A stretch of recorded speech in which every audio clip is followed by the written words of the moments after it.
Hi there, and welcome to the Alberta Update, a look at what's happening in your province. I am your host, Bruce McAllister. Today, we're going to be joined by the Minister of Energy and Minerals. We talk about Alberta's new Drilling Accelerator program and the fight against the federal government's emissions cap. Alberta is set to build a new first recovery centre for youth facing addiction issues. We'll tell you more about that, and we'll hear from one of Alberta's skilled trades youth ambassadors about the important work happening to support trades, education, all that and more in the next half an hour or so. But first, we welcome in Premier Danielle Smith to chat about what has been a very eventful week for you. Good day, Premier. Hi, Bruce. You have introduced into the legislature a motion under the Alberta Sovereignty Within a United Canada Act. Your hand was forced on this. Tell us what it means and you know how this will play out if it succeeds. Well, the architecture of the motion is that we introduce into the legislature to get an agreement in principle to take certain actions. And in this case, we're taking action against a hostile federal government that continues to persist in a keep it in the ground strategy when it comes to our oil and natural gas development. They try to call their emissions cap.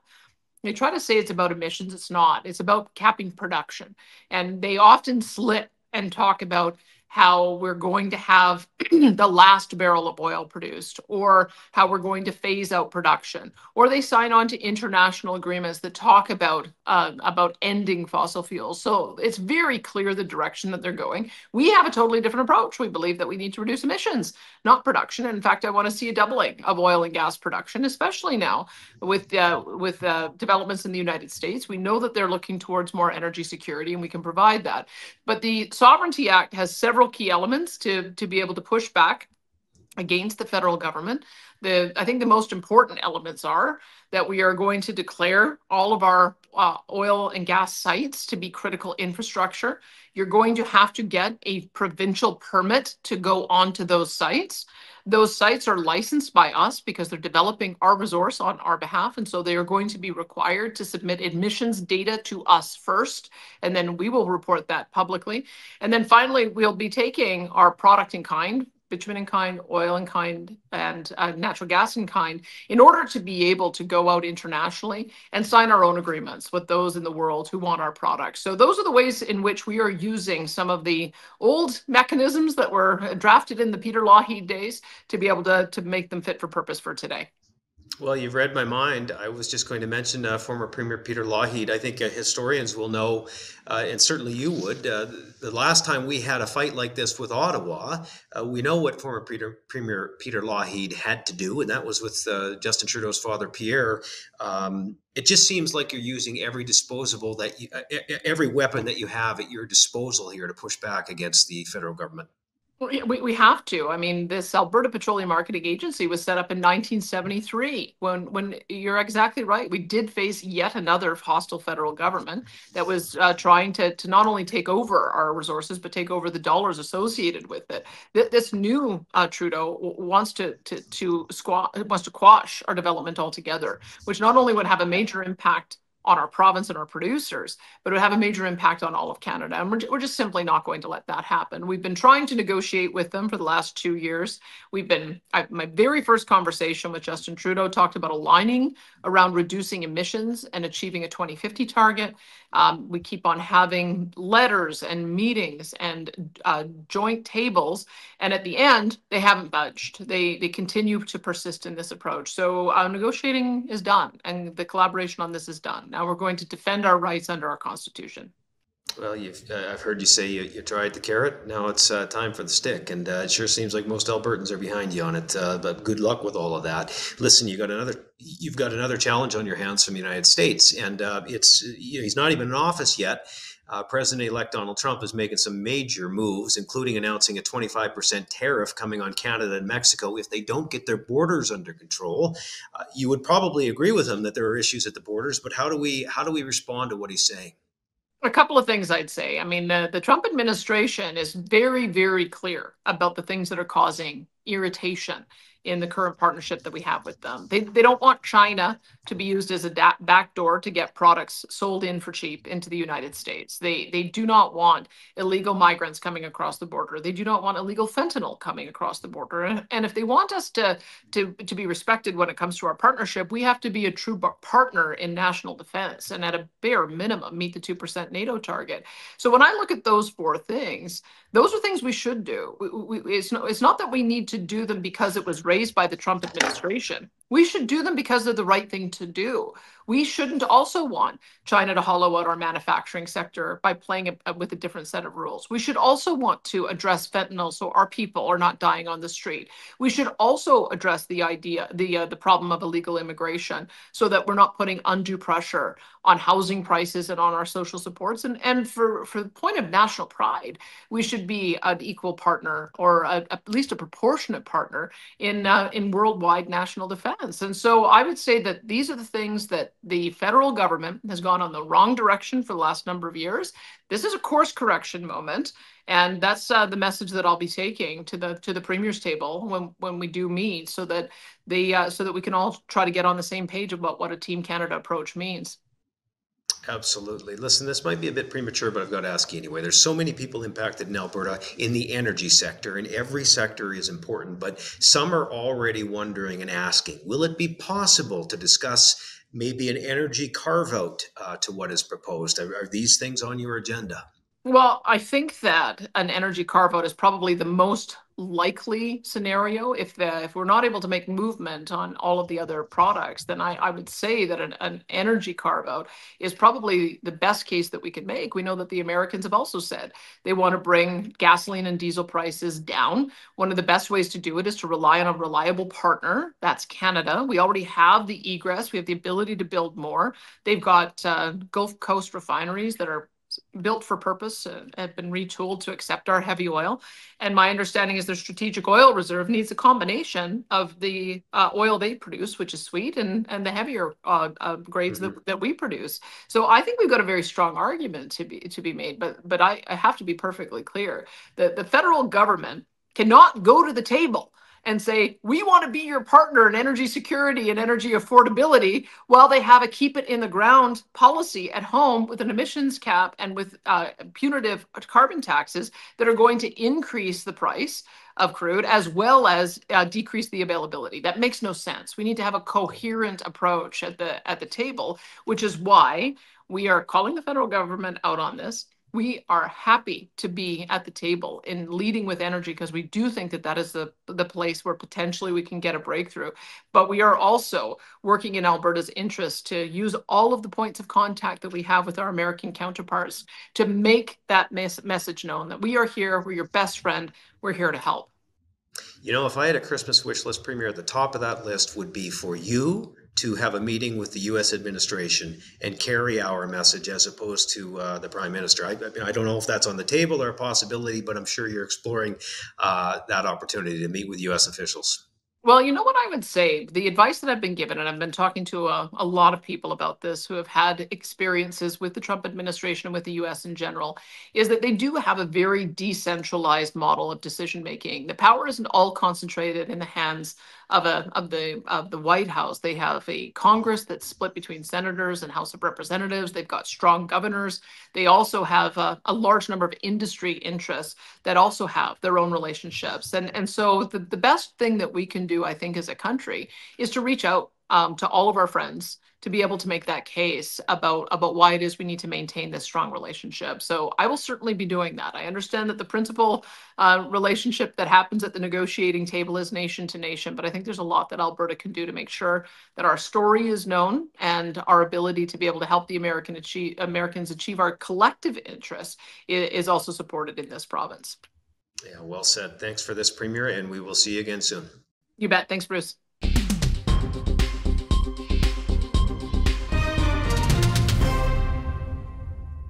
Well, it truly has been an eventful week for the province when it comes to all of the issues coming at the Premier and the ministers, certainly out of Ottawa and the United States as well.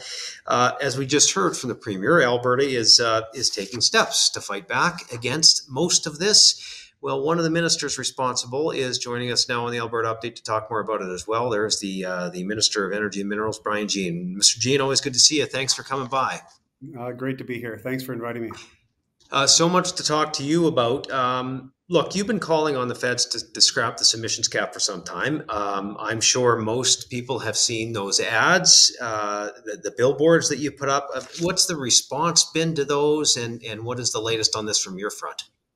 Well, people certainly understand that this cap is going to reduce the number of jobs in Canada, reduce the quality of life in Alberta and across the country. So they want it to be scrapped. But Ottawa is not paying attention. They're not listening, and we're going to wait to see. But the truth is, ultimately, the Sovereignty Act and these motions are going to give us short-term protection and give those protections to Albertan companies and Albertan citizens. And the situation will be long-term that the court will side with us ultimately anyway. So it's a win-win situation. There was some discussion about activating bitumen royalty in kind, gas royalty in kind, to Albertans that don't follow things as closely as you do, Minister. Can you explain that to them, what that means and how it will work? Well, I think most Albertans have probably heard by now the term CORIC and some BRIC and some GRIC.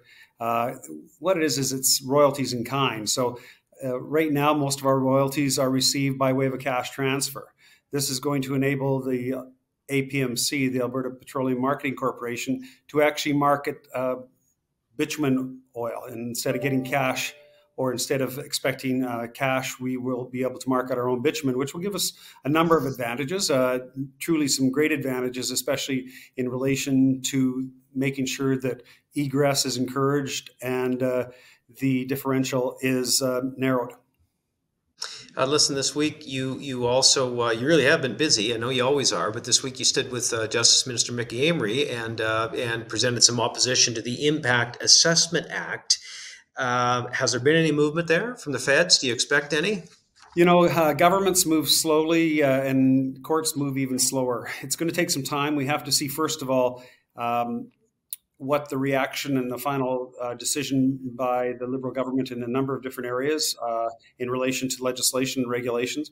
But once they do that, we'll be in a better position to actually make a concerted effort towards holding them to account in the courts. We've had great success so far. I like to refer to it as a bare bum spanking, 2 in a row for the Liberals. And I think it truly sends a signal that Alberta stands up for its businesses, it stands up for its citizens, and we're going to make sure we have the rights and privileges as granted to us by the Constitution, actually protected by this Premier. And I want to congratulate her. She's doing an amazing job leading this province and standing up to the likes of Trudeau and other bullies around the world that want to take advantage of the people of Canada and the people of Alberta. It's just not right, and I really applaud what she's doing.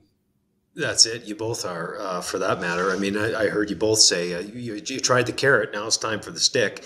Hey, listen, you announced that the Alberta Drilling Accelerator program to advance energy technologies this week. I think you made an announcement about that. That's exciting news. What's it going to mean for Albertans?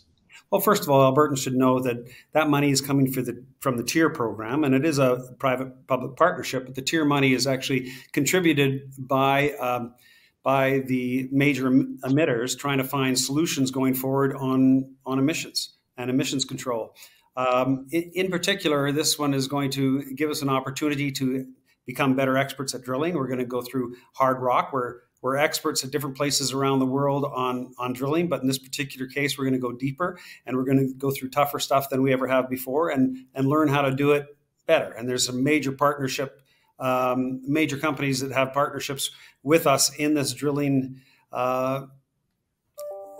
experiment, I would guess you would say, but long term, this experiment is going to lead to, again, another technological advantage by Alberta that has truly led the world in other things. Remember this too, Bruce, that when they were looking for white hydrogen in Australia in the interior, they didn't call an Australian or American or Brazilian company. They called an Alberta company. And you know, that happens all over the world. We are the best at it, and we will continue to be so by investing in things like this. All right, one more big news story this week. On Monday, the community of Crowsnest Pass voted overwhelmingly to support future development and operation of the Grassy Mountain Mine. A lot of talk about this project. We know that in southern Alberta over the last couple of years. What was your reaction to what they decided, and where do they go from here now?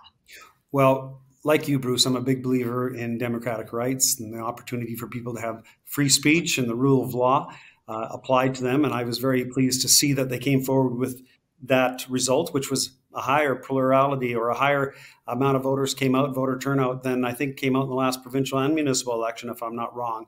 So definitely people wanted to express their opinion. And hey, 72%, that's a great number. I think it speaks to the importance of metallurgical coal for making steel. I think people underestimate what we need to do in this country and other countries around the world. And if we take coal out of Alberta, metallurgical coal in particular, we know that it's going to be treated better all the way through the process in a more environmentally sensitive approach than it is in other jurisdictions, even next door to us, for instance, in British Columbia.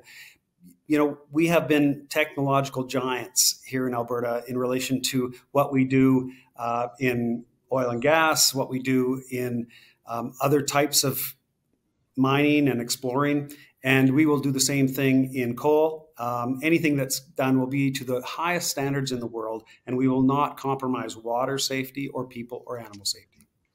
So much to cover this week. We always appreciate you taking the time to join us with your busy schedule. The Minister of Energy and Minerals, Brian Jean, thank you. Thanks for what you do, Bruce. Appreciate it.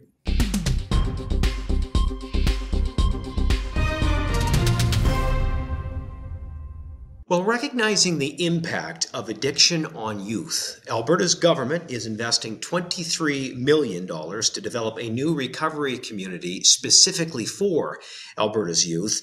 The Northern Alberta Youth Recovery Centre will create a 105-bed treatment centre, more than doubling Alberta's current capacity for youth addiction services. Addiction is not a lifestyle choice.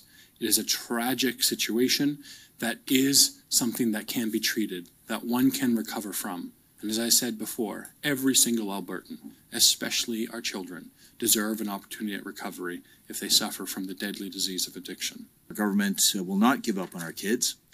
We will not give up on people and anyone struggling with addiction.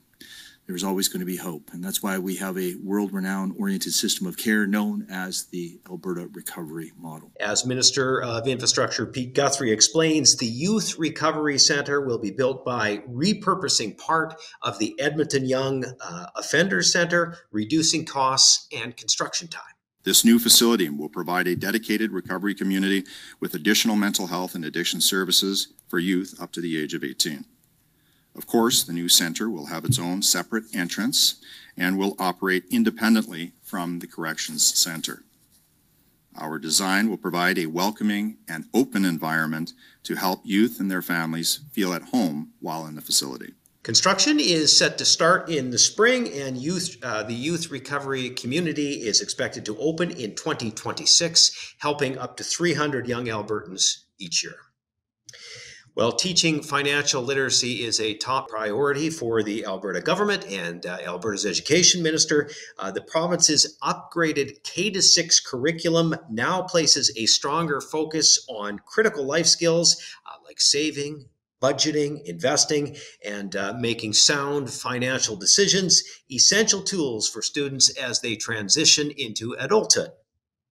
To support this initiative, Alberta's government is providing grant funding to 3 Canadian organizations, enabling them to deliver dedicated financial education resources. These programs reach over 300,000 students each year, offering a wide array of lesson plans, activities, and interactive tools accessible to both teachers and students. With financial literacy now integrated into the K-12 curriculum, Alberta's government is ensuring youth are better equipped as well to navigate their financial futures. Big changes are coming to Alberta's auto insurance industry and the premiums you pay. The system is being overhauled, as we have spoken about on this program. Over the next 2 years, Alberta auto insurance system will transition to a new Care First system. To help explain the changes and the benefits, Alberta's government has launched a new website detailing how the new system will work to support those injured in collisions. Under a care-focused system, it is anticipated that Albertans will have cost savings of up to $400 each per year. And you can find out more by visiting carefirstalberta.ca. Speaking of driving, if you need to renew your driver's license, getting your new card may take a little extra time, and that's, of course, due to the Canada Post strike. Dale Nally is the Minister for Service Alberta and Red Tape Reduction, and he has more now on what we need to know on this front. Thanks, Bruce. I'm Dale Nally, Minister of Service Alberta and Red Tape Reduction.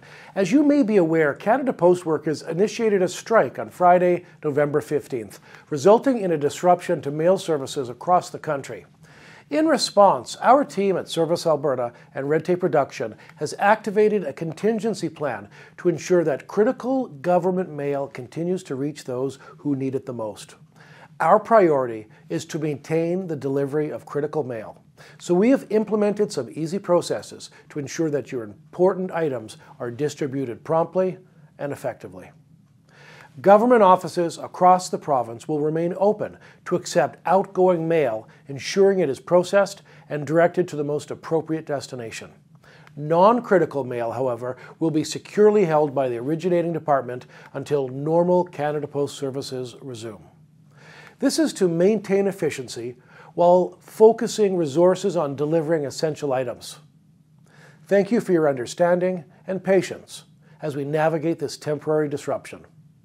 We are committed to minimizing its impact and keeping Albertans connected to the vital services that they depend on. Thank you.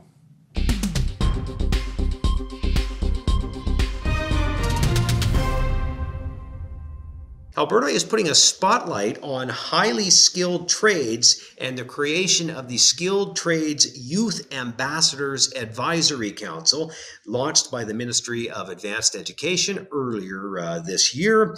The council is made up of young people pursuing careers and apprenticeships in trades, and it aims to address challenges and explore opportunities for Alberta's next generation of skilled workers.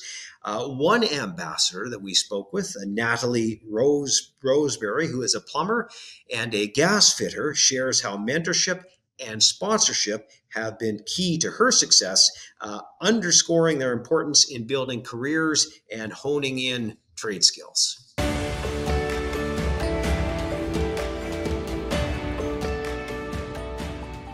To be honest, I don't think I ever really anticipated joining the trades. I really wanted to go to university, and I was at a time in my life where I really needed a job and to figure out my living situation, and I turned to the trades at the time, and I applied to a bunch of different trade offices. Gold bar contractors happened to be one. They called me back, and I joined the field as a plumber, and I just ended up sticking with it, and I fell in love with the trade in my third year, and that's kind of the history of me getting into it. The learning opportunities that young students have about the trades are more than they ever have had before. And I think that the outlook for trades workers is very good, and that Alberta is supporting those outlooks with grants and just so many different opportunities that people didn't really have before. And I think it's very important that youth are looking at the trades as an opportunity. I would say do your research, learn about all the different trades that there are out there, find something that you're passionate about or sparks your interest. Find a mentor, learn about it, and don't be scared to take the steps to move forward with that as your career path, because you can learn so much. There's so many pathways, and I think it's a great opportunity for anybody to look into a career in the trades.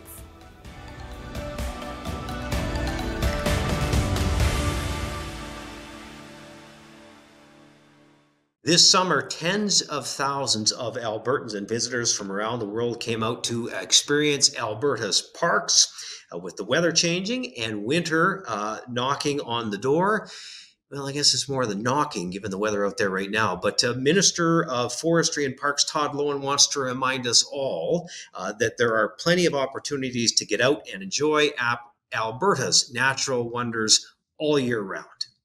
Greetings, Alberta's outdoor enthusiasts. This past summer in our provincial parks has been truly remarkable.